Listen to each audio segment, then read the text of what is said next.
Kebunku gagal total di akhir tahun ini. Di penghujung tahun 2025, aku punya resolusi untuk mengganti semua tanamanku yang udah tua dan banyak juga tanaman yang gagal alias pada busuk karena kena hujan terus-menerus di akhir tahun ini ya. Yuk ikutin kegiatanku hari ini, sekalian kita cerita tentang kebunku. Rencananya 2026, kebunku itu pingin jauh lebih rapi ya. Seperti yang kalian tahu, aku mulai gardening itu Mei 2025 dengan bahan seadanya, polybag murah, bibit repack yang 1000-an. Aku pinginnya nanti mau beli pot yang besar biar kelihatan rapi dan beberapa tatakan supaya nggak sering-sering siram gitu. Karena nanti mendekati puasa sudah mulai musim kemarau ya kan. Tapi semua tomat, cabai, terong itu pada bagus sebetulnya waktu musim kemarau. Nanti hasilnya kalau kemarau yang penting stabilkan penyiraman aja. Kalian udah semai apa aja nih? Jangan salah musim ya. Kalau musim hujan kayak gini tuh paling bikin gagal tanam itu tanaman yang gak tahan air berlebih ya, terutama yang akarnya gampang busuk, contohnya cabai, tomat, terong, bawang merah, bawang putih, semangka dan melon juga itu gagal tumbuh kalau di aku.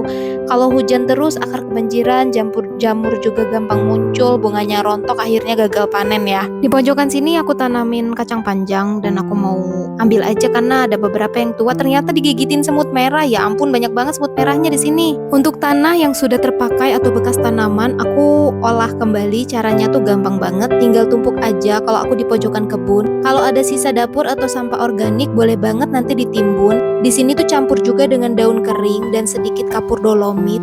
Jadi fungsinya kapur dolomit itu menetralkan tanah yang terlalu asam, jadi pH tanah naik dan tanaman bisa nyerap nutrisi dengan lebih maksimal ya. Oke, sudah beres. Aku mau polinasi timun dulu. Jadi yang nggak tahu ya, untuk bunga jantan timun itu bunganya polos tanpa calon buah. Tugasnya cuma nyediain serbuk sari dan biasanya jumlahnya banyak lalu rontok sendiri ya. Sedangkan untuk bunga betina gampang dikenali karena di belakang bunganya itu ada benjolan kecil kayak timun mini, calon buahnya gitu. Itu calon buah yang bakal jadi timun kalau kena serbuk sari. Tapi kalau nggak kena polinasi biasanya timunnya kecil, kuning lalu busuk dan rontok. Dan ini timun yang udah jadi, walaupun dia tidak hijau sempurna tapi rasanya itu manis dan crunchy loh teman-teman.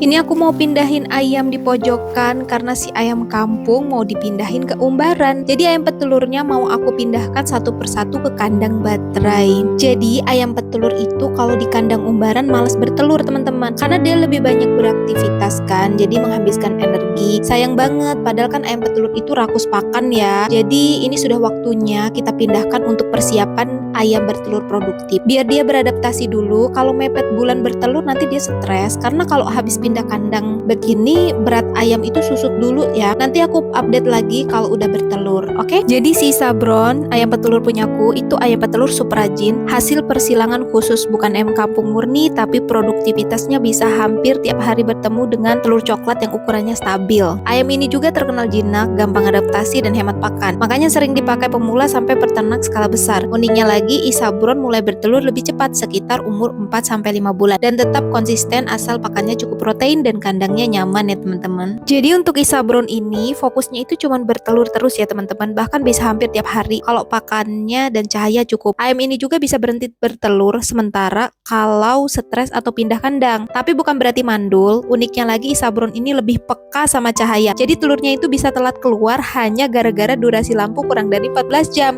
Abaikan aja rutinitasku ini ya, soalnya memang hari-hariku begini ya teman-teman. Ada nggak tanaman yang susah banget kalian tanam? Kalau aku ada sih tanaman tersulit menurut aku. Yang pertama adalah santang madu. Jadi ada cerita unik di balik santang madu. Padahal ya santang madu tuh pingin banget. Udah lama karena aku suka rasanya. Aku sebenarnya mau beli lah di Trubus, harganya 300.000. Udah berbuah tuh kan. Menurutku aduh mahal banget 300.000 ya kan. Nyinda aja deh beli di online. Santang madu harga 60.000. Entah kenapa dia selalu mati. Awalnya tuh rantingnya kayak menghitam gitu, kering, terus menjalar, langsung mati kering gitu. Akhirnya pikirku, oh ya udahlah beli lagi. Setelah pembelian kedua sama aja dan berakhir mati kering. Ya udah kan, aku cari caranya pakai ini, pakai itu, tutorial ini, tutorial model itu. Jadi aku beli obatnya itu Amistar Top, harganya 125, Trichoderma 74.000, Nativo 27,5, sama Anfus waktu itu harganya 50.000, DRS Rider 35.000. Jadi kalau di total aku sudah menghabiskan dana 311.000 teman-teman.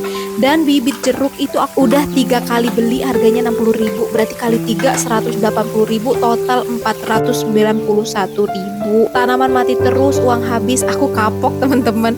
Ya ampun, mending beli yang jadi aja, udah berbuah aja 300.000. Apakah ada yang berhasil tanam santang madu untuk dataran rendah yang udaranya panas pol? Dan kalau ada yang berhasil, boleh deh di komentar ya gimana cara biar berhasil tanam sampai berbuah. Tanaman yang kedua yang menurut aku sulit banget untuk aku tanam itu labu siam ya. Sampai niat banget kalau ke pasar itu suka tanya labu siamnya yang udah bertunas, aku beli aja deh. Dan walaupun aku beli sebanyak-banyaknya itu berakhir busuk. Setelah berkali-kali gagal, tumbuh juga satu, sampai sekarang masih belum berbuah sih. Cuman puas aja udah tumbuh, semoga nanti berbuah lebat ya.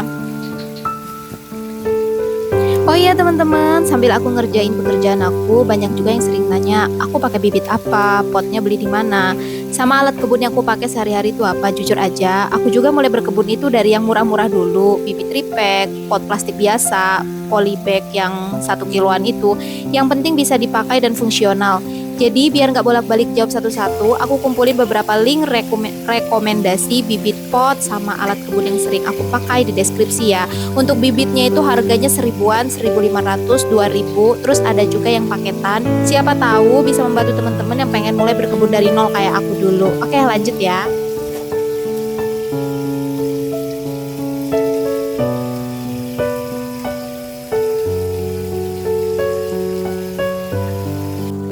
Di penghujung 2025 dan menyambut awal tahun 2026 ini banyak tanaman yang bakal aku ganti ya. Misalnya golden sweet yang sudah tumbuh liar ke atas, yang sudah menemani dan selalu dipanen selama 8 bulan.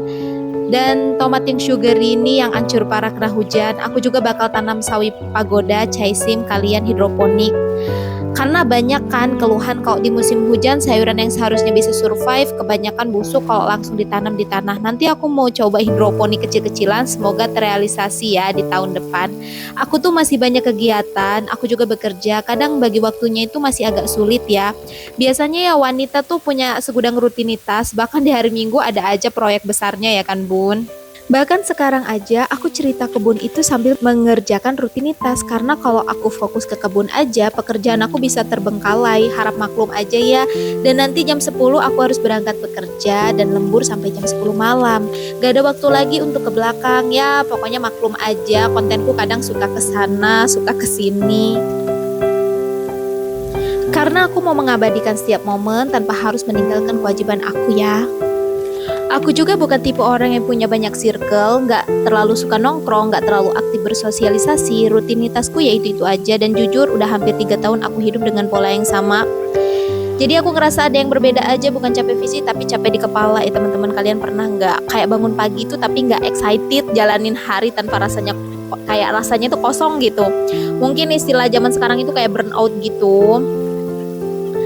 Yang bikin berat itu bukan karena terlalu sibuk, tapi karena harinya itu kayak copy paste terus. Akhirnya ya aku memulai gardening ini gitu. Kalau kamu lagi capek sama rutinitas yang itu aja, coba deh tanam satu tanaman aja, satu pot, siapin satu pot kecil dan satu media tanam. Kamu tanamlah di situ. Kadang bahagia itu sebenarnya sederhana, cuman melihat dia tumbuh aja itu udah seneng banget teman-teman.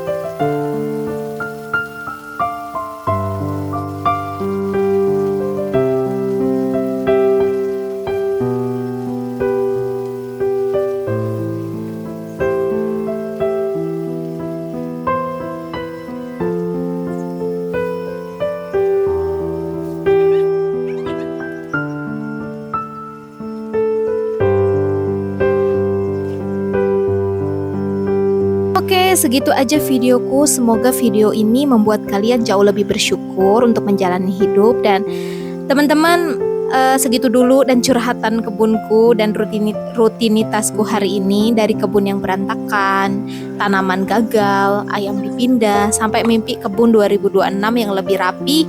Kadang hidup tuh sama kayak berkebun, ada yang tumbuh bagus, ada yang busuk duluan. Yang penting kita nggak berhenti ngerawat dan belajar lagi ya. Semoga video ini bikin kamu ngerasa nggak sendirian. Kalau lagi capek, lagi gagal, atau lagi ngerintis dari nol, doain kebunku bisa lebih rapi, tanamanku lebih sehat, dan semoga kita semua dipermudah ya rezekinya. Kalau kamu relate, jangan lupa komen ya, tanaman apa nih yang paling sulit banget kamu tanam. Dan kalau suka konten kebun plus real life kayak gini, follow dan stay bareng aku ya. Sampai berjumpa di lain waktu dan see you in the next video. Bye bye. Semangat gardening.